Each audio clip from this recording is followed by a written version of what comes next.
정지! 민간인은 접근 금지입니다. 영하 15도의 칼바람 속에서 전 떨리는 목소리로 애원했습니다. 제발요. 최민준 일병의 할머니예요. 그 아이가 내일 죽을 수도 있어요. 할머니, 여기가 무슨 동네 놀이터인 줄 아세요? 당장 돌아가세요. 20살도 안 돼 보이는 초병이 절 내려다봤어요. 그 눈빛에는 조롱이 가득했죠. 늙은이가 새벽에 뭐 하러 왔어? 치매 걸렸나? 제가 78세의 전설적인 국정원 요원 독침이었다는 걸 이 어린 병사가 알 리 없었죠.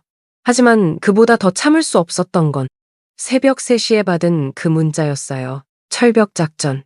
40년 전 제 남편의 목숨을 앗아간 그 저주받을 작전에 이제 제 손자까지 투입된다는 거였습니다. 내일이면 늦어요. 제발 5분만이라도. 경비병 호출하기 전에 당장 꺼지세요. 무릎을 꿇고 싶었어요. 자존심 따위는 이미 버렸죠. 하지만 이 철문은 40년 전처럼 또다시 제 가족을 빼앗아 가려 하고 있었습니다. 과연 전 민준이를 구할 수 있을까요? 이 충격적인 실화의 결말이 궁금하시다면 구독과 좋아요 부탁드립니다. 새벽 3시. 제주 시내 골목길 깊숙한 곳에 자리한 제주 한의원의 창문에서 희미한 불빛이 새어나왔습니다.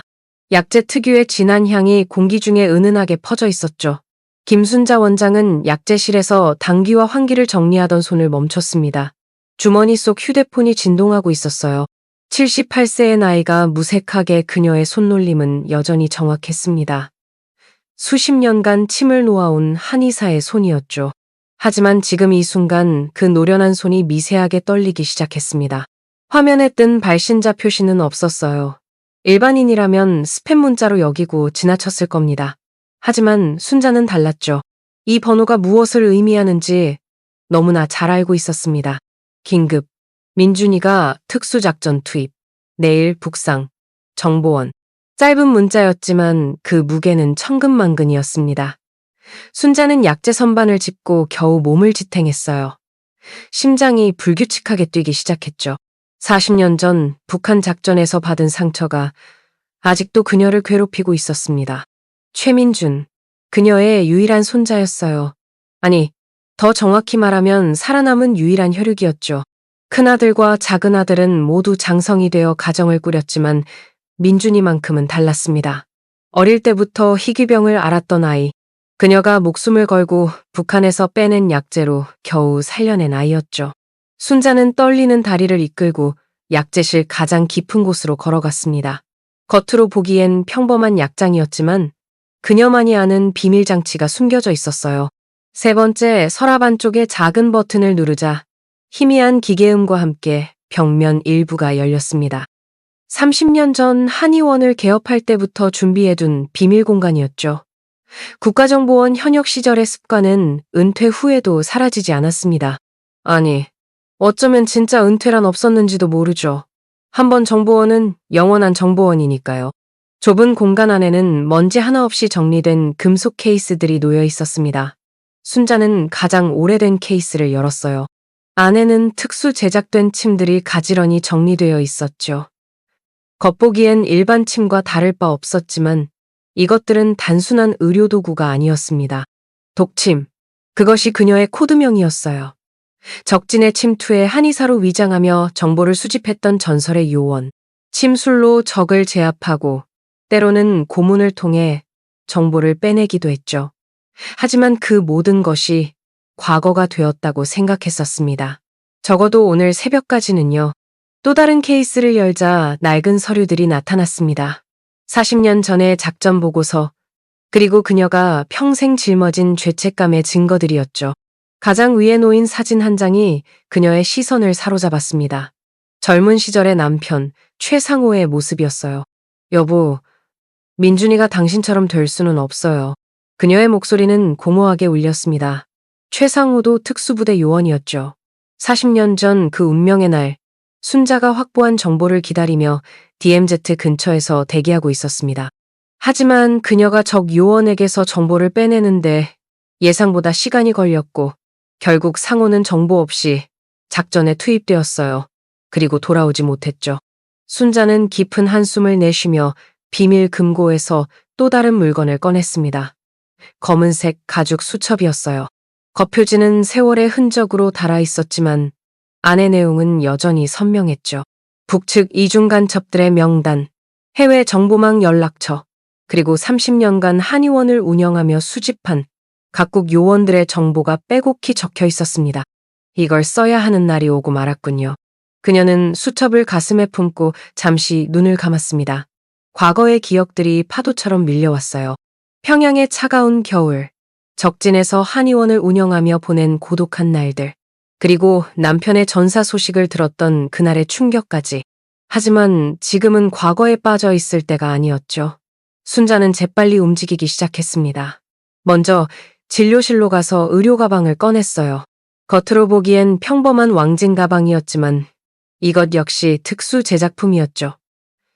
이중 바닥에는 비상시를 대비한 장비들이 숨겨져 있었습니다. 가방에 필요한 약재들을 담기 시작했어요. 민준이가 어릴 때부터 복용해온 특수 처방약들, 그리고 응급 상황에 대비한 각종 한약재들.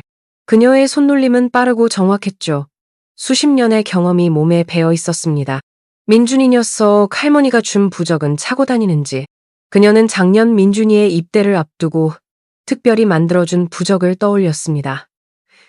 겉보기엔 평범한 한지 부적이었지만 안에는 극소량의 해독제가 숨겨져 있었죠. 만약의 상황에 대비한 그녀만의 방법이었습니다. 약재 준비를 마친 순자는 다시 비밀 공간으로 돌아갔어요. 이번엔 가장 안쪽에 숨겨둔 작은 금속 상자를 꺼냈습니다. 상자를 여는 순간 그녀의 표정이 더욱 굳어졌죠. 안에는 구식권총과 실탄, 그리고 몇 개의 특수 장비들이 들어있었습니다. 40년 전 마지막 작전에서 사용했던 것들이었어요. 그녀는 잠시 망설였지만 결국 권총을 가방 깊숙한 곳에 숨겼습니다. 오래됐지만 아직 쓸 수 있겠죠. 한의원을 나서기 전 순자는 진료실을 한번 둘러봤습니다. 30년간 그녀의 삶의 터전이었던 곳이었죠. 벽에는 각종 한의학 자격증과 함께 평범한 가족 사진들이 걸려 있었어요. 하지만 그 뒤에 숨겨진 그녀의 진짜 정체를 아는 사람은 극소수뿐이었습니다. 현관문을 나서려는 순간 또 다른 메시지가 도착했어요. 추가 정보, 작전명 철벽, 생환율 30% 미만, 즉시 대응 필요. 순자의 얼굴이 창백해졌습니다. 철벽 작전. 그것은 40년 전 그녀의 남편이 참여했던 바로 그 작전명이었어요. 역사는 반복되고 있었죠. 이번엔 손자를 데려가려 하고 있었습니다. 안 돼. 이번엔 내가 막을 거예요. 그녀는 단호하게 중얼거리며 발걸음을 재촉했습니다. 새벽의 제주거리는 고요했어요. 가로등 불빛만이 그녀의 그림자를 길게 늘어뜨리고 있었죠. 공항으로 향하는 택시 안에서 순자는 오래된 전화번호 하나를 떠올렸습니다. 30년간 한 번도 사용하지 않았던 비상 연락망이었죠. 하지만 이제는 모든 수단을 동원해야 했습니다. 민준이를 구하기 위해서라면 그녀는 다시 한번 독침이 될 준비가 되어 있었어요. 택시가 공항으로 향하는 동안 순자는 가방 속 약재들을 다시 한번 확인했습니다. 그중에는 40년 전 그녀가 직접 개발한 특수침도 있었죠. 적중률 100%. 한 번도 실패한 적이 없는 그녀만의 비법이었습니다. 기사님, 좀 더 빨리 가주실 수 있을까요? 할머니, 새벽에 뭐가 그리 급하세요? 손자를 만나러 가는 길이에요. 아주 급한 일이 있어서요. 기사는 백미러로 순자를 흘끗봤습니다. 평범한 할머니로 보였지만 왠지 모를 위압감이 느껴졌어요. 그는 말없이 속도를 높였죠. 공항이 가까워질수록 순자의 마음은 더욱 급해졌습니다. 시간과의 싸움이었어요. 민준이가 작전에 투입되기 전에 반드시 만나야 했습니다. 그리고 필요하다면 40년 전 못다한 일을 이번엔 완수할 작정이었죠. 제주에서 서울, 그리고 다시 강원도까지 순자는 쉬지 않고 달려왔어요. 비행기와 버스를 갈아타며 북상하는 동안 그녀의 마음은 점점 더 무거워졌죠. 창밖으로 스쳐 지나가는 풍경이 삭막해질수록 40년 전의 기억이 더욱 선명해졌습니다. 새벽 공기는 살을 애는 듯 차가웠어요. 영하 15도. 강원도 최전방 제7기계화사단 정문 앞에 선 순자는 두꺼운 외투를 여미며 심호흡을 했습니다. 거대한 철문 너머로 보이는 초소와 철조망이 마치 그녀의 가슴을 옥죄는 것 같았죠. 의료 가방을 든 그녀의 모습은 영락없는 시골 한의사였습니다. 하지만 그 눈빛만큼은 달랐어요. 수십 년간 적진에서 살아남은 자만 이 가질 수 있는 날카로움이 숨어 있었죠. 정지, 신분을 밝히십시오. 초병의 목소리가 새벽 공기를 가르며 울렸습니다. 순자는 천천히 다가가며 온화한 미소를 지었어요. 오랜 세월 몸에 익은 위장술이었죠. 최민준 일병의 할머니입니다. 면회를 왔어요. 젊은 초병은 순자를 위아래로 훑어봤습니다. 새벽 시간에 혼자 찾아온 노인이 의아했던 거죠. 게다가 이곳은 민간인 출입이 엄격히 통제되는 최전방 부대였습니다. 지금 시간은 면회가 불가능합니다. 오전 9시 이후에 다시 오십시오. 꼭 지금 만나야 해요. 급한 의료 상황이 있어서. 순자는 의료 가방을 살짝 들어보였습니다. 하지만 초병의 표정은 변하지 않았어요. 죄송합니다만 규정상 불가능합니다. 특히 현재 부대는 특별 경계 상태입니다. 특별 경계 상태. 그 말에 순자의 가슴이 철렁 내려앉았어요. 정보가 맞았던 거죠. 민준이가 참여할 특수작전이 임박했다는 증거였습니다. 최민준 일병이 위험한 상황에 처할 수 있어요. 제가 주치의인데 그 아이의 지병을 아무도 모르잖아요. 순자의 목소리에 진정성이 묻어났지만 초병은 단호했습니다. 그런 사항은 군의관을 통해 확인하셔야 합니다. 지금은 어떤 면에도 불가능합니다. 순자는 깊은 한숨을 내쉬었어요. 예상했던 일이었지만 직접 부딪히니 답답함이 밀려왔죠. 하지만 이대로 물러설 수는 없었습니다. 그녀는 조금 더 가까이 다가가며 목소리를 낮췄어요. 내일 철벽 작전이 있다는 걸 알고 있어요. 초병의 얼굴이 순간 경직됐습니다. 민간인이 극비 작전명을 안다는 것은 심각한 보안 위반이었죠. 그는 즉시 무전기를 들었어요. 위병소에 보고합니다. 민간인 한 명이 기밀 정보를 언급하고 있습니다. 즉시 지원 바랍니다. 몇 분 후 위병소에서 한 무리의 군인들이 나왔습니다. 그중 선두에 선 장교의 계급장이 대위였어요. 강도현 대위. 35살의 젊은 장교였지만 그의 눈빛은 차갑고 날카로웠죠. 저는 이 부대 작전 참모 강도현 대위입니다. 방금 극비 정보를 언급하셨다고 들었는데 설명을 듣고 싶습니다. 순자는 강 대위를 똑바로 바라봤어요. 젊은 장교의 기세에 전혀 눌리지 않는 그녀의 태도에 주변 병사들이 놀란 기색을 보였죠. 최민준 일병의 할머니예요. 그 아이가 내일 위험한 작전에 투입된다는 소식을 들었어요. 꼭 만나야 합니다. 할머니, 어떻게 그런 정보를 아십니까? 이건 심각한 문제입니다. 강 대위의 목소리가 더욱 차가워졌습니다. 그는 병사들에게 눈짓을 했고 그들은 순자를 둘러싸기 시작했어요. 당장 여기서 나가지 않으면 체포하겠습니다. 극비 정보 유출 혐의로 조사를 받으셔야 할 겁니다. 순자는 잠시 주변을 둘러봤어요. 자신을 둘러싼 젊은 군인들의 긴장된 표정이 보였죠. 40년 전에도 이런 상황은 여러 번 있었습니다. 그때마다 그녀는 살아남았어요. 오늘도 마찬가지일 거였죠. 천천히 의료 가방을 내려놓은 순자는 안주머니에서 낡은 침구 케이스를 꺼냈습니다. 평범해 보이는 가죽 케이스였지만 그것을 본 강대위의 표정이 미묘하게 변했어요. 이게 뭡니까? 열어보세요. 순자의 목소리는 담담했습니다. 강대위는 조심스럽게 케이스를 받아 열었어요. 안에는 특수한 문양이 새겨진 침들이 들어있었죠. 그리고 케이스 안쪽에는 작은 금속판이 부착되어 있었습니다. 코드명 백두산 1983년 2월 15일. 강 대위가 금속판의 글씨를 읽는 순간 그의 얼굴이 하얗게 질렸어요. 그는 믿을 수 없다는 표정으로 순자를 바라봤죠. 이건, 그래요. 40년 전 평양 침투 작전에서 사용했던 거예요. 당신들이 그토록 찾던 북측 이중간첩 명단도 제가 확보했죠. 순자는 다시 가방에서 낡은 수첩을 꺼냈습니다. 수첩을 펼치자 빛바랜 종이에 빼곡히 적힌 이름들이 드러났어요. 강대위의 손이 미세하게 떨리기 시작했죠. 김일철, 박진수, 이정호. 이 명단은 맞아요. 40년간 국정원도 찾지 못한 자료죠. 저만이 가지고 있었어요. 주변의 병사들이 술렁이기 시작했습니다. 평범한 할머니로 보였던 인물이 갑자기 전설적인 존재로 변하는 순간이었죠. 강 대위는 당황한 기색을 감추지 못했어요. 당신이 정말 그 독침 요원이란 말입니까? 순자는 대답 대신 오른손을 들어 올렸습니다. 그리고 놀라운 속도로 침 하나를 뽑아 허공에 던졌어요. 침은 정확히 10m 떨어진 나무에 밝혔죠. 깊이가 3cm는 됐을 겁니다. 40년이 지났지만 아직 실력은 녹슬지 않았네요. 병사들이 경악했습니다. 78세 노인의 솜씨라고는 믿기 어려운 정확성이었죠. 강대위는 황급히 무전기를 들었어요. 대대장님께 보고합니다. 위병소에 특이 상황 발생했습니다. 즉시 오셔야 할 것 같습니다. 무전기 너머로 짜증 섞인 목소리가 들렸습니다. 무슨 일인가, 강대위? 민간인 방문자가 코드명 독침이라고 주장하고 있습니다. 1983년 백두산 작전 관련 증거를 제시했습니다. 잠시 정적이 흘렀어요. 그리고 다급한 목소리가 이어졌죠. 절대 보내지 마라.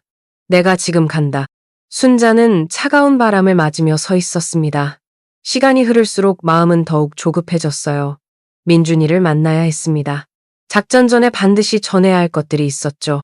할머니, 정말 그 전설의 독침 요원이십니까? 젊은 병사 하나가 경외감 섞인 목소리로 물었습니다. 순자는 쓸쓸하게 웃었어요. 전설이라 그저 할 일을 했을 뿐이에요. 누군가는 해야 했던 일이었죠. 그때였습니다. 순자의 가슴이 갑자기 조여오기 시작했어요. 오래된 상처가 다시 문제를 일으키는 것 같았죠. 그녀는 재빨리 가방에서 작은 약병을 꺼내 알약을 삼켰습니다. 괜찮으십니까? 강 대위가 걱정스럽게 물었어요. 이제 그의 태도는 완전히 달라져 있었죠. 전설적인 선배 요원에 대한 존경심이 묻어났습니다. 괜찮아요. 40년 전 작전에서 입은 상처예요. 심장 근처에 파편이 아직도. 순자는 말을 멈췄습니다. 굳이 설명할 필요는 없었죠. 하지만 강대위는 이미 충분히 이해한 듯했어요. 위병소 안으로 들어가서 기다리시겠습니까? 춥습니다. 고맙지만 여기서 기다릴게요. 오래 서 있는 게 익숙해요. 순자는 철문을 바라보며 섰습니다. 저 문 너머에 민준이가 있었어요. 그리고 내일이면 그 아이는 생사를 장담할 수 없는 작전에 투입될 거였죠. 상호야, 이번엔 내가 막을게. 우리 손자는 절대로. 마음속으로 남편에게 말을 건네는 순자의 눈가에 이슬이 맺혔습니다. 그것이 추위 때문인지 아니면 다른 이유 때문인지는 알 수 없었어요. 10분쯤 지났을까요? 부대 안에서 여러 대의 차량이 나타났습니다. 맨 앞 지프에서 내린 것은 중령 계급장을 단 장교였어요. 대대장이었죠. 그가 순자에게 다가오며 경례를 올렸습니다. 현역도 아닌 민간인에게 정식 경례를 하는 것은 이례적이었어요. 하지만 독침이라는 이름 앞에서는 계급이 무의미했죠. 독침 선배님, 뵙게 되어 영광입니다. 저는 이 부대 대대장 박준영 중령입니다. 경례는 됐어요. 시간이 없습니다. 최민준 일병을 만나게 해주세요. 순자의 목소리는 단호했습니다. 하지만 대대장의 표정이 난감해졌어요. 죄송합니다만 해당 병사는 현재 특수훈련 중입니다. 내일 작전을 앞두고. 그래서 더욱 만나야 해요. 순자의 목소리가 높아졌습니다. 그리고 다음 순간 놀라운 일이 벌어졌어요. 그녀가 갑자기 비틀거리며 가슴을 움켜쥔 거죠. 선배님. 대대장과 강 대위가 동시에 그녀를 부축했습니다. 순자의 얼굴이 창백해졌어요.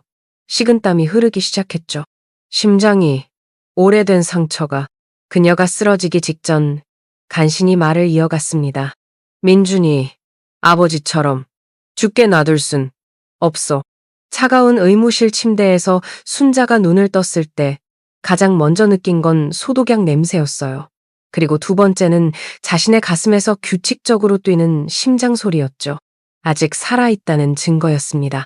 그녀는 천천히 상체를 익혔어요. 주변을 둘러보니 놀라운 광경이 펼쳐져 있었습니다. 병실 안에는 별들이 가득했어요. 육군 중장, 소장, 준장, 그리고 그 중심에는 국방부 차관 최진호가 서 있었죠. 어머니, 진호의 목소리가 떨렸습니다. 60대 중반의 나이에도 불구하고 그는 지금 이 순간 그저 아들일 뿐이었어요. 순자는 차가운 시선으로 아들을 바라봤죠. 왜 이제 왔어? 그 한마디에 병실 안이 얼어붙었습니다. 국방부 차관에게 이런 식으로 말하는 사람은 대한민국에 단 한 명뿐이었죠. 그의 어머니, 김순자였습니다. 순자는 침대에서 내려오며 자신의 가방을 찾았어요. 의무관들이 만류했지만 그녀는 단호했죠. 내 몸은 내가 제일 잘 알아요. 40년을 이렇게 살아왔는데. 그녀는 가방에서 침을 꺼내 자신의 손목과 가슴 부위에 정확히 놓기 시작했습니다. 의무관들이 경악했어요. 환자가 스스로 침수를 시행하는 것은 매우 위험한 일이었죠. 자가치료는 위험합니다. 즉시 멈추십시오. 하지만 순자의 손놀림은 멈추지 않았어요. 오히려 더욱 빠르고 정확해졌죠. 몇 개의 침이 정확한 혈자리에 꽂히자 그녀의 안색이 눈에 띄게 좋아졌습니다. 40년간 이렇게 살아왔어요. 내 몸은 내가 제일 잘 알아. 그때 병실 문이 열리고 또 다른 인물들이 들어왔습니다. 합참의장, 그리고 국정원장이었어요. 병실은 이제 대한민국 안보의 핵심 인사들로 가득 찼죠. 국정원장이 조심스럽게 입을 열었습니다. 김순자 요원님, 아니, 독침 선배님, 정말 오랜만입니다. 순자는 그를 차갑게 바라봤어요. 박 원장, 당신이 신참 요원일 때 내가 훈련시켰었죠. 그런데 왜 우리 손자 일은 막지 못했어? 국정원장의 얼굴이 붉어졌습니다. 전설적인 선배 앞에서 그는 여전히 신참이었던 거예요. 순자는 침대 가장자리에 앉아 아들을 똑바로 바라봤습니다. 민준이 작전 취소해. 당장. 어머니, 그건 제 권한밖에. 권한? 국방부 차관이 권한이 없다고? 순자의 목소리가 날카로워졌어요. 그녀는 천천히 일어서며 말을 이었죠. 내 아버지가 어떻게 죽었는지 알아? 병실 안이 순간 정적에 휩싸였습니다. 최진호의 얼굴이 굳어졌어요. 그것은 그가 평생 묻어두려 했던 상처였죠. 어머니, 그 얘기는 40년 전 똑같은 철벽 작전이었어. 내가 평양에서 정보를 캐내고 있을 때 네 아버지는 DMZ에서 대기하고 있었지. 순자의 목소리가 떨리기 시작했습니다. 하지만 그녀는 멈추지 않았어요. 이제는 모든 진실을 말해야 할 때였죠. 그날 난 북한 고위 장교를 치료하고 있었어. 침술로 그의 경계를 풀고 정보를 빼내려 했지. 하지만 예상보다 시간이 오래 걸렸어. 단 하루. 아니, 단 12시간만 더 빨랐다면. 그녀의 눈에서 눈물이 흘러내렸습니다. 40년간 참아왔던 눈물이었어요. 네, 아버지는 정보 없이 작전에 투입됐고, 그리고 돌아오지 못했어. 최진호가 어머니의 손을 잡으려 했지만 순자는 뿌리쳤습니다. 그 죄책감에 평생을 바쳤어.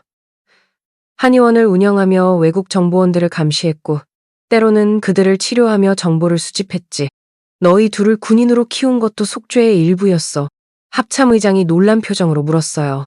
그럼 지난 30년간 제주한 의원이 그래요. 국정원의 비공식 안전가옥이었죠.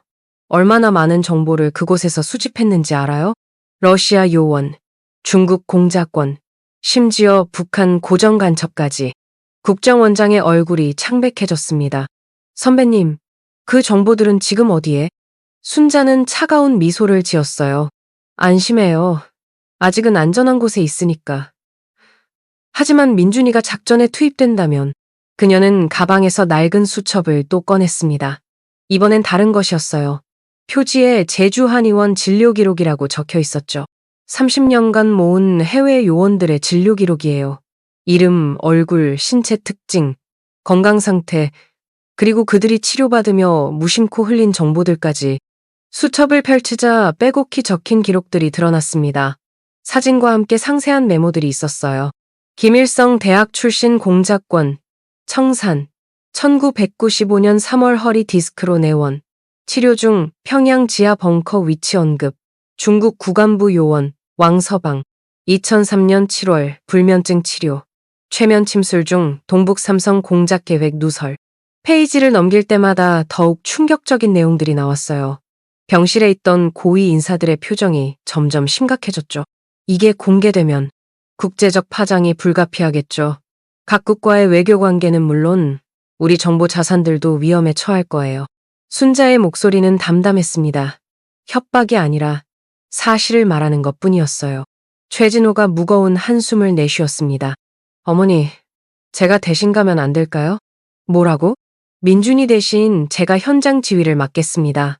어머니의 아들로서 그리고 아버지의 못다한 임무를 대신해서 순자는 아들을 바라봤어요. 60대의 국방부 차관이 위험한 작전에 직접 참여하겠다는 것은 전례가 없는 일이었죠. 너마저 이럴 순 없어. 하지만 민준이도 마찬가지 아닙니까? 어머니에겐 우리 모두가 소중하잖아요. 그때였습니다. 병실 문이 벌컥 열리고 한 청년이 뛰어들어왔어요. 할머니, 최민준이었습니다. 훈련복 차림에 그는 땀에 젖어 있었어요. 긴급 호출을 받고 훈련장에서 달려온 게 분명했죠. 순자는 손자를 보는 순간 그동안 억누르고 있던 감정이 폭발했습니다. 그녀는 민준에게 다가가 꼭 안아주었어요. 우리 민준이? 할머니, 왜 이렇게 무리하셨어요? 심장은 괜찮으신가요? 민준은 할머니의 창백한 얼굴을 보며 눈물을 글썽였습니다. 어릴 때부터 자신을 돌봐준 할머니가 이렇게 약해 보인 적은 없었어요. 민준아, 작전 포기해. 할머니 부탁이야. 할머니, 네.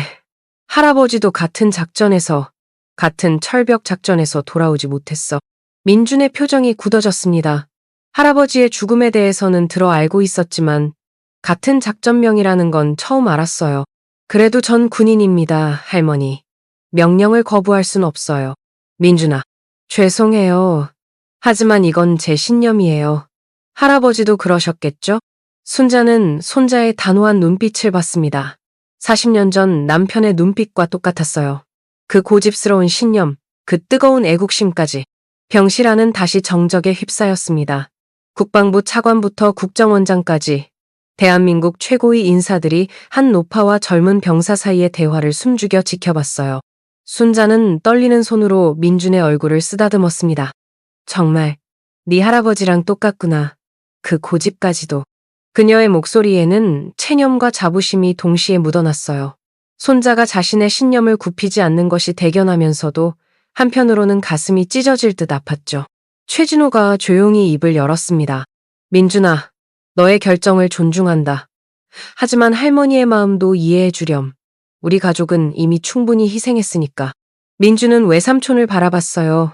국방부 차관이라는 무거운 직책을 짊어진 그도 지금은 그저 걱정 많은 가족일 뿐이었죠. 순자는 깊은 한숨을 내쉬며 다시 침대에 앉았습니다. 그녀의 결정은 내려진 것 같았어요.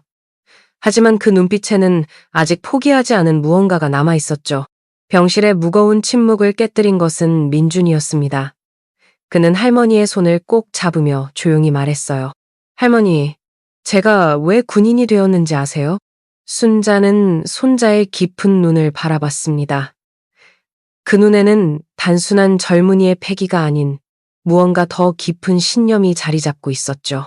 어릴 때 할머니가 들려주신 이야기 때문이에요. 할아버지가 나라를 위해 목숨을 바쳤다고. 그게 얼마나 자랑스러운 일인지 말씀하셨잖아요. 순자의 가슴이 먹먹해졌습니다. 자신이 손자에게 심어준 씨앗이 이런 식으로 자라날 줄은 몰랐어요. 그녀는 그저 남편의 죽음을 헛되게 만들고 싶지 않았을 뿐이었는데 그때는 그저 네가 할아버지를 자랑스러워하길 바랐을 뿐이야. 그리고 전 정말 자랑스러워해요. 할아버지도 할머니도. 그래서 저도 그런 사람이 되고 싶었어요. 민준의 목소리는 담담했지만 그 안에는 흔들리지 않는 의지가 담겨 있었습니다. 순자는 한 발 물러섰어요. 이 아이를 말릴 수 없다는 걸 알았기 때문이죠. 그때 최진호가 다시 입을 열었습니다. 그렇다면 제 제안을 들어보시죠. 민준이 대신 제가 작전에 참여하겠습니다. 모든 시선이 그에게 쏠렸어요. 국방부 차관이 일개 병사를 대신해 위험한 작전에 참여한다는 것은 상식적으로 있을 수 없는 일이었죠. 차관님, 그건 불가능합니다. 합참의장이 즉각 반대했습니다. 하지만 최진호의 표정은 단호했어요. 왜 불가능합니까? 저도 특수부대 출신입니다. 30년 전엔 저도 현장에 있었어요. 하지만 지금은 뭐가 다릅니까? 제 조카가 위험한 작전에 투입되는데 삼촌으로서 가만히 있으란 말입니까? 최진호의 목소리가 높아졌습니다. 평소의 차분한 모습과는 달랐어요. 그의 내면에서도 뜨거운 피가 흐르고 있었던 거죠. 순자는 두 아들을 번갈아 봤습니다. 아니, 정확히는 아들과 손자를요. 그들은 너무나 닮아 있었어요. 그 고집스러운 신념도, 희생을 두려워하지 않는 용기도. 둘 다 안 돼? 그녀의 목소리는 낮았지만 강력했습니다. 이미 우리 집안은 충분히 희생했어. 더 이상은. 할머니. 민준이 할머니의 손을 더 꽉 잡았어요. 전 할머니가 자랑스러워요. 독침이라는 전설적인 요원이었다는 것도, 30년간 나라를 위해 헌신하셨다는 것도. 하지만 이제는 제 차례예요. 민준아, 할머니도 선택하셨잖아요. 40년 전에. 그리고 평생을 그 선택과 함께 사셨고요. 이제는 제가 선택할 때예요. 순자는 손자의 단호한 표정을 봤습니다. 그 순간 40년 전 자신의 모습이 겹쳐 보였어요. 젊은 시절 국가의 부름에 응답했던 그녀도 저런 눈빛이었을 거예요. 병실 안의 고위 인사들은 이 특별한 가족의 대화를 조용히 지켜봤습니다. 국가안보를 책임지는 그들도 이 순간만큼은 한 가족의 아픔 앞에서 숙연해졌죠. 국정원장이 조심스럽게 입을 열었어요. 선배님, 한 가지 제안이 있습니다. 순자가 그를 바라봤습니다. 말해보세요. 선배님께서 작전에 조언을 해주신다면 어떻겠습니까? 선배님의 경험과 정보가 있다면 작전 성공률이 훨씬 높아질 겁니다. 그래봤자 생존율도 높아질 겁니다. 그 말에 순자의 눈빛이 변했어요. 생존율. 그것이 그녀가 가장 듣고 싶었던 말이었죠. 어떤 방식으로요? 선배님이 가지고 계신 북측 정보, 특히 DMZ 일대의 지형과 적 배치에 대한 정보를 제공해 주신다면. 순자는 잠시 생각에 잠겼습니다.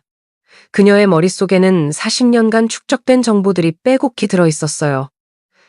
그 중에는 아직도 유효한 것들이 많았죠. 그것만으론 부족해요? 그녀는 천천히 가방을 열었습니다.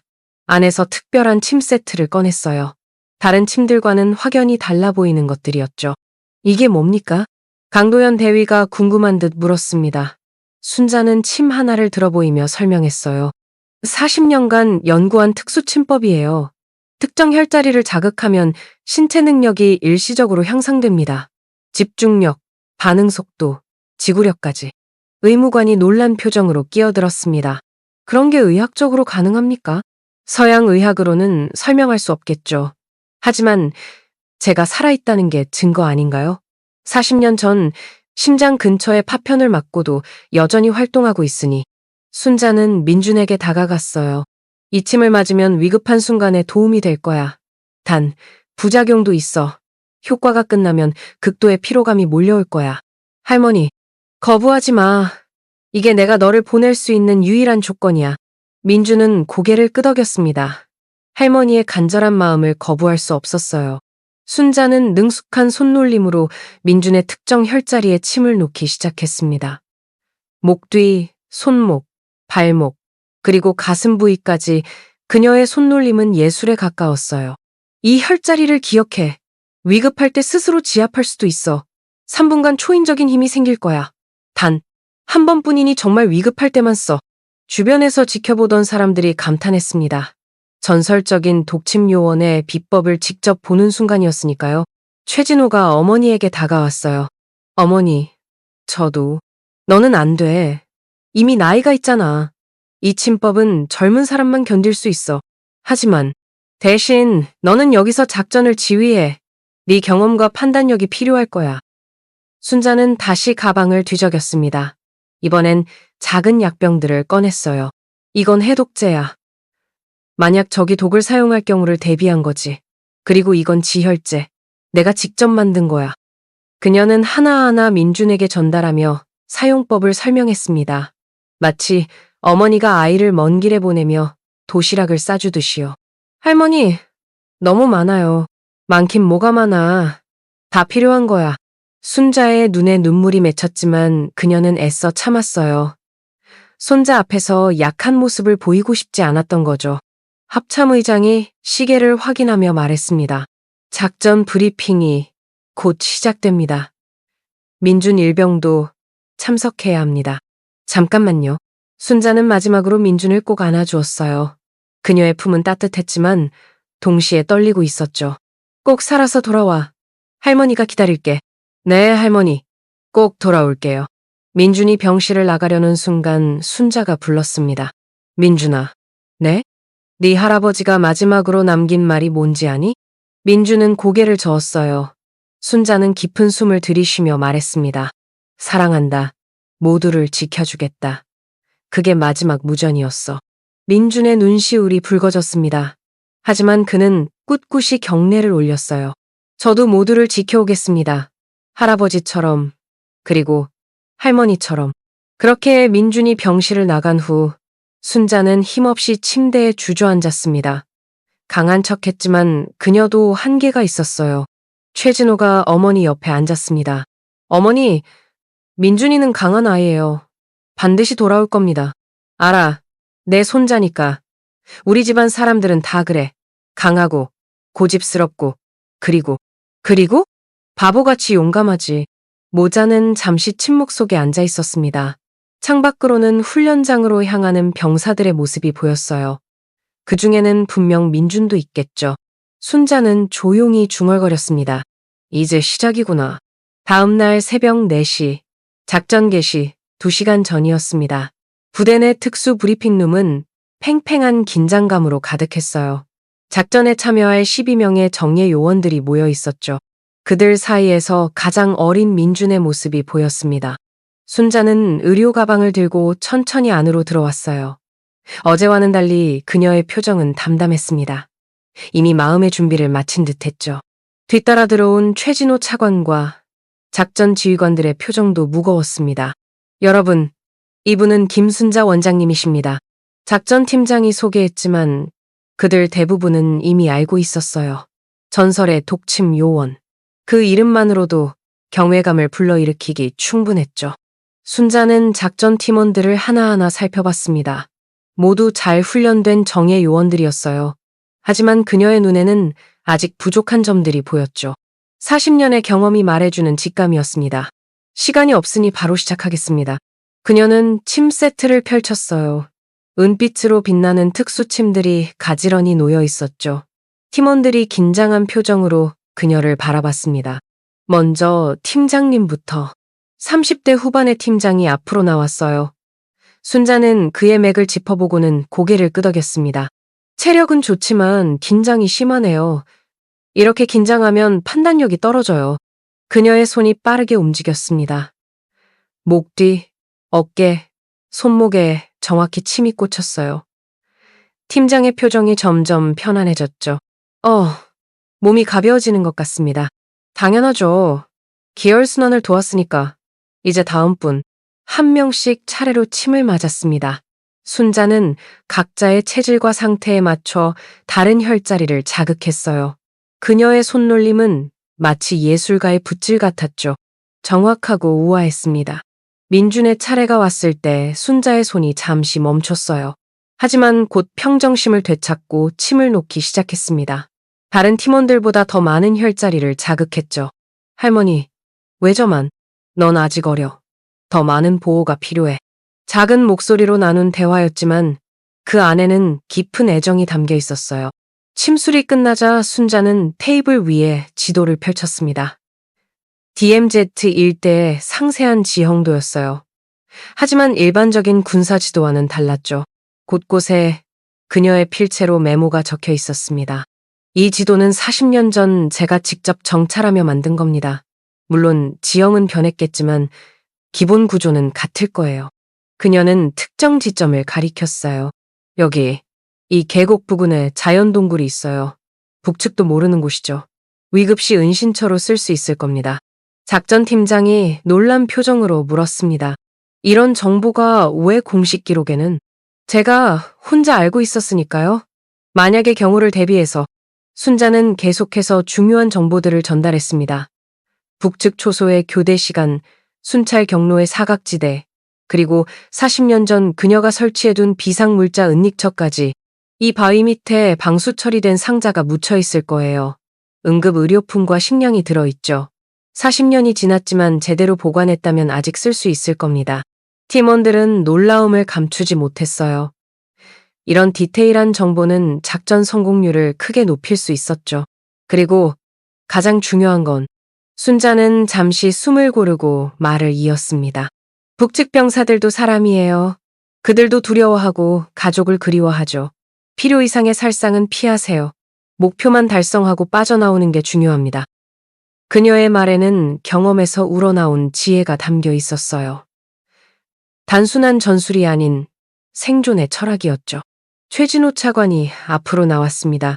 작전 성공 후 귀환 경로는 A, B, C 세 가지입니다. 상황에 따라 유동적으로 선택하되 무전이 두절되면 B 경로를 기본으로 하십시오. 브리핑이 계속되는 동안 순자는 조용히 민준을 지켜봤어요. 손자는 진지한 표정으로 모든 정보를 머릿속에 입력하고 있었죠. 그 모습이 대견하면서도 안타까웠습니다. 마지막으로 순자가 다시 입을 열었어요. 제가 준비한 특별한 것들입니다. 그녀는 가방에서 작은 주머니들을 꺼냈습니다. 팀원 수만큼 준비된 것들이었죠. 각자 하나씩 가져가세요. 안에는 응급 침 세트와 특수 제조한 아렉들이 들어있어요. 체력이 극도로 떨어졌을 때 쓰는 각성제, 출혈을 막는 지혈제, 그리고 그녀는 잠시 망설이다 말을 이었습니다. 최후의 수단으로 쓸 수 있는 특수 침도 있어요. 3분간 고통을 느끼지 않게 해주죠. 단, 부작용이 심하니 정말 최후에만. 팀원들이 숙연한 표정으로 주머니를 받았습니다. 그들도 이것이 얼마나 귀중한 선물인지 알았어요. 전설적인 요원이 40년간 연구한 비법이었으니까요. 작전 개시 1시간 전. 팀원들이 장비를 최종 점검하는 동안 순자는 민준을 따로 불렀어요. 민준아, 이리 와봐.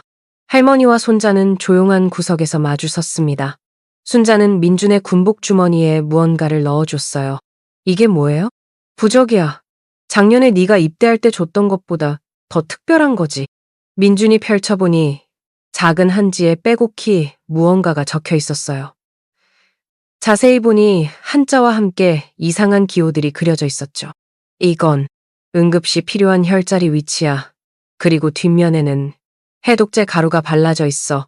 물에 타서 마시면 돼. 할머니의 세심한 배려에 민준의 눈시울이 붉어졌습니다. 할머니, 울지 마. 군인이 우는 거 아니야. 하지만 그렇게 말하는 순자의 눈에도 눈물이 맺혀 있었어요. 작전 개시 30분 전, 팀원들이 헬기 탑승을 준비하는 동안 순자는 작전실로 이동했습니다. 그곳에는 대형 스크린과 각종 통신 장비가 설치되어 있었죠. 독침 선배님, 여기서 작전 상황을 지켜보실 수 있습니다. 국정원장이 안내했어요. 순자는 고개를 끄덕이며 자리에 앉았습니다. 무전기는? 여기 있습니다. 비상시 조언을 주실 수 있도록 직통 채널을 열어뒀습니다. 순자는 헤드셋을 쓰고 마이크를 조정했어요. 그녀의 손이 미세하게 떨렸지만 목소리는 침착했습니다. 작전팀, 독침입니다. 모두 들리나요? 크고 명확합니다. 팀원들의 우렁찬 대답이 들려왔어요. 그 중에서도 민준의 목소리가 가장 선명하게 들렸죠. 헬기가 이륙하는 모습이 스크린에 나타났습니다. 새벽의 어둠 속으로 사라져가는 헬기를 보며 순자는 조용히 기도했어요. 상호야, 우리 손자 좀 지켜줘. 그리고 모든 아이들도. 작전이 시작됐습니다. 스크린에는 팀원들의 위치가 실시간으로 표시됐어요. DMZ를 향해 날아가는 그들의 모습을 보며 순자는 40년 전을 떠올렸습니다. 그때도 이렇게 누군가는 기다렸겠죠. 사랑하는 사람이 무사히 돌아오기를 바라며. 하지만 모두가 돌아온 건 아니었어요. 그녀의 남편처럼. 선배님, 커피라도 한잔 하시겠습니까? 강도연 대위가 물었지만 순자는 고개를 저었어요. 괜찮아요. 그것보다 예비 의료진은 준비됐나요? 네, 최고의 군의관들이 대기 중입니다. 내가 가르친 침수를 할 줄 아는 사람도? 그건 알았어요. 필요하면 내가 직접 하죠. 순자는 스크린을 주시하며 마음속으로 되뇌었습니다. 이번엔 다를 거라고. 반드시 모두가 살아 돌아올 거라고. 시간이 흐를수록 작전실의 긴장감은 높아졌어요. 곧 작전 지역에 도착할 시간이었죠. 순자는 무전기를 꽉 쥐고 있었습니다. 필요하면 언제든 조언할 준비가 되어 있었어요. 투하 5분 전, 헬기 조종사의 보고가 들려왔습니다. 순자의 심장이 빠르게 뛰기 시작했어요. 이제 정말 시작이었습니다. 6시간이 지났습니다. 작전실의 공기는 숨이 막힐 듯 무거웠어요. 순자는 한시도 스크린에서 눈을 떼지 않았죠. 무전기에서는 간간히 암호화된 교신만 들려왔습니다. 독수리 1, 목표 지점 도달. 독수리, 경계 중. 그리고 다시 정적. 순자의 손에는 땀이 배어 있었어요. 옆에서 지켜보던 최진호도 초조한 기색을 감추지 못했죠. 그때였습니다. 작전 완료. 철수 시작. 팀장의 목소리가 울려 퍼졌어요. 하지만 순자는 안심할 수 없었습니다. 가장 위험한 순간은 철수할 때니까요. 40년 전 그녀의 남편도 철수 중에 독수리산 부상, 응급처치 중. 순자의 가슴이 철렁 내려앉았습니다. 독수리삼. 그건 민준의 호출 부호였어요. 부상 정도는? 왼쪽 어깨 관통상입니다. 출혈이 심합니다. 순자는 즉시 마이크를 잡았어요. 독침입니다. 제가 준 주머니에서 붉은색 약병을 꺼내세요. 상처에 직접 뿌리고 그 다음 흰색 알약을 먹여요. 빨리. 알겠습니다. 긴박한 순간이 이어졌습니다. 순자는 차분하게 응급처치를 지시했어요. 40년의 경험이 이 순간 빛을 발했죠. 상처 부위 3cm 위, 견정혈을 강하게 눌러요. 출혈이 줄어들 겁니다. 스크린에서 팀원들의 위치가 빠르게 이동했어요. 그들은 부상당한 민준을 부축하며 철수하고 있었죠. 뒤에서는 추격해오는 적들의 신호가 포착됐습니다. 적 추격조 접근 중. 5분 내 접촉 예상. 순자는 재빨리 지도를 확인했어요. 현재 위치에서 북동쪽 200m. 제가 말한 자연 동굴로 가세요. 입구가 좁아서 방어하기 유리할 겁니다. 확인했습니다. 팀원들이 동굴로 이동하는 동안 순자는 떨리는 손으로 묵주를 쥐었어요. 종교는 없었지만 이 순간만큼은 누구에게든 기도하고 싶었죠. 헬기 도착 예정 시간 10분. 너무 늦어. 적이 먼저 도착할 거예요. 순자의 판단이 맞았습니다. 3분 후 총성이 울리기 시작했어요. 팀원들이 동굴 입구에서 방어전을 펼치고 있었죠. 탄약이 부족합니다. 절체절명의 순간이었어요. 그때 순자가 무언가를 떠올렸습니다. 팀장님, 동굴 안쪽 왼편 벽, 3번째 바위를 들어 올려보세요. 뭐가? 빨리요. 잠시 후 놀란 목소리가 들려왔습니다. 무기가 있습니다. 구형이지만 사용 가능합니다. 40년 전 순자가 숨겨둔 비상 무기였어요. 녹슬었지만 아직 작동했죠. 이것으로 팀원들은 추가 시간을 벌 수 있었습니다. 헬기 접근 중 2분 후 도착. 가장 길게 느껴지는 2분이었어요. 총성과 폭발음이 계속됐지만 팀원들은 버텨냈습니다. 그리고 마침내 헬기 도착, 탑승 시작. 한 명씩 헬기에 오르는 팀원들. 민주는 동료들의 부축을 받으며 마지막으로 탑승했어요. 헬기가 이륙하는 순간 순자는 처음으로 깊은 숨을 내쉬었습니다. 작전 성공. 전원 무사 귀환. 작전실이 환호성으로 가득 찼어요. 하지만 순자는 조용히 자리에서 일어났습니다. 아직 끝난 게 아니었으니까요. 민준의 부상이 걱정됐어요. 의무실로 갑니다. 그녀는 의료 가방을 들고 서둘러 이동했어요. 30분 후 헬기가 도착할 때까지 준비를 마쳐야 했죠. 부대 의무실. 응급처치를 받은 민준이 들것에 실려 들어왔어요. 왼쪽 어깨에는 붕대가 감겨 있었고 얼굴은 창백했죠. 하지만 의식은 또렷했습니다. 할머니, 쉿, 말하지 마. 순자는 재빨리 민준의 상태를 확인했어요. 군의관들이 놀란 표정으로 지켜봤죠. 78세 노인의 손놀림이라고는 믿기 어려울 정도로 정확하고 빨랐으니까요. 다행히 주요 혈관은 피했네. 내가 준 약이 제때 효과를 본 것 같아. 그녀는 침을 꺼내 민준의 혈자리를 자극하기 시작했어요. 통증을 줄이고 회복을 돕는 침법이었죠. 민준의 표정이 점점 편안해졌습니다. 할머니, 저 잘했죠? 그럼 우리 민준이 최고였어. 순자의 눈에서 눈물이 흘렀어요. 하지만 이번엔 기쁨의 눈물이었죠. 다른 팀원들도 검진을 받고 있었습니다. 경미한 부상은 있었지만 모두 무사했어요. 40년 전과는 달랐습니다. 이번엔 모두가 돌아왔으니까요. 최진호가 의무실로 들어왔어요. 어머니, 민준이는 괜찮아. 2주면 완치될 거야. 다행입니다. 그리고 감사합니다, 어머니. 어머니의 정보와 조언이 없었다면 순자는 아들의 어깨를 두드렸어요. 이제 됐어. 우리 집안은 충분히 나라에 봉사했으니. 한 달 후 청와대 영빈관. 비공개로 진행된 특별 훈장 수여식이 있었습니다. 대통령이 직접 참석한 자리였어요. 김순자 여사님, 앞으로 나와 주십시오. 순자는 평소와 다름없는 한복 차림으로 단상에 올랐어요. 대통령이 직접 훈장을 달아주며 말했습니다. 대한민국을 위한 평생의 헌신에 감사드립니다. 무공훈장 금성을 수여합니다. 이어서 민준을 비롯한 작전 팀원들도 훈장을 받았어요. 민준은 아직 팔에 붕대를 하고 있었지만 꼿꼿한 자세로 경례를 올렸죠. 최민준 일병, 화랑무 공훈장을 수여합니다. 훈장 수여식이 끝난 후 조촐한 다과회가 이어졌습니다. 순자는 구석에서 조용히 차를 마시고 있었어요. 그때 민준이 다가왔죠. 할머니, 이제 정말 은퇴하시는 거죠? 그래야지. 이제 진짜 한의원 원장으로만 살 거야. 그럼 저도 도와드릴게요. 전역하면 한의학 공부를 하고 싶어요. 순자는 놀란 표정으로 손자를 바라봤어요. 정말? 네. 할머니처럼 사람을 살리는 일을 하고 싶어요. 총이 아닌 침으로요. 순자의 얼굴에 진심 어린 미소가 번졌습니다. 그래. 좋은 생각이야. 할아버지도 기뻐하실 거야. 제주 공항. 순자는 다시 고향으로 돌아가는 비행기에 올랐어요. 이번엔 홀가분한 마음이었죠. 옆자리에는 민준이 앉아 있었습니다. 휴가를 받아 할머니를 모시고 가기로 한 거예요. 할머니, 한의원에 가면 뭐부터 가르쳐 주실 거예요? 글쎄, 먼저 약재 구별법부터 배워야겠지? 그 다음엔 기초 경혈 이론, 맥진법. 어려울 것 같은데요.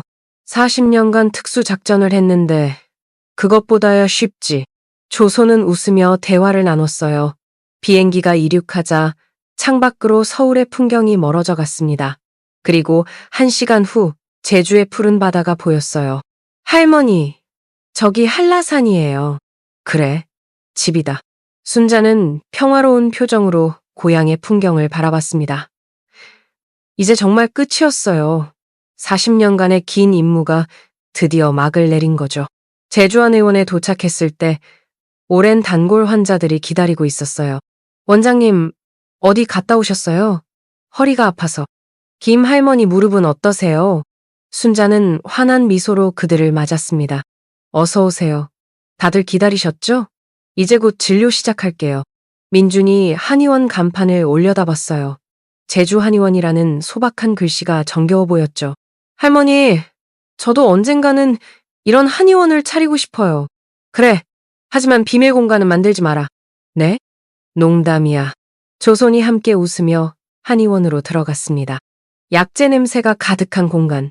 이곳은 이제 더 이상 정보 수집의 거점이 아니었어요. 그저 아픈 사람들을 치료하는 평범한 한의원일 뿐이었죠. 순자는 흰 가운을 입으며 생각했습니다. 상호야, 이제 정말 끝이야. 우리 손자도 무사하고 나도 이제 평범한 할머니로 살 거야. 그동안 수고했어. 창밖으로 제주의 평화로운 오후 햇살이 들어왔어요. 새로운 시작이었습니다. 전설의 독침 요원이 아닌 그저 김순자 할머니로서의 삶이 이제 시작되는 거였죠. 자, 이제 진료 시작합니다. 첫 번째 환자분 들어오세요. 평범하지만 따뜻한 일상. 그것이 그녀가 평생 꿈꿔온 진짜 은퇴였습니다.